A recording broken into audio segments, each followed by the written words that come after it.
மயிலாடுதுறை மாவட்டம் தரங்கம்பாடி தாலுகா நல்லாடை சோதனைச் சாவடி அருகே ஆற்றில் கரை ததும்பி உடைப்பு ஏற்பட்டு நல்லாடை, அரசூர், கொத்தங்குடி, விளாகம் ஆகிய 4 ஊராட்சிகளில் விவசாய நிலங்களுக்குள் வெள்ள நீர் உட்புகுந்துள்ளது.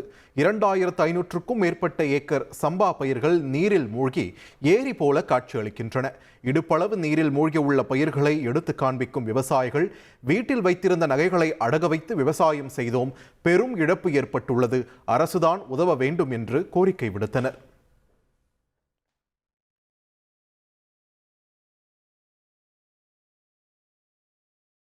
பாபநாசம் அருகே கனமழையால் 2000 ஏக்கர் அளவுள்ள நெற்பயிர்கள் நீரில் மூழ்கியது விவசாயிகள் மத்தியில் சோகத்தை ஏற்படுத்தியுள்ளது.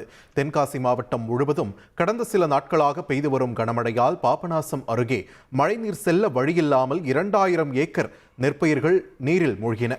இதனால் பாதிக்கப்பட்ட விவசாயிகள் ஏக்கருக்கு 30,000 ரூபாய் இழப்பீடு வழங்குவதோடு அப்பகுதியில் மழைநீர் செல்லும் கால்வாய்களை உரிய முறையில் தூர்வார நடவடிக்கை எடுக்கவும் கோரிக்கை வைத்துள்ளனர்.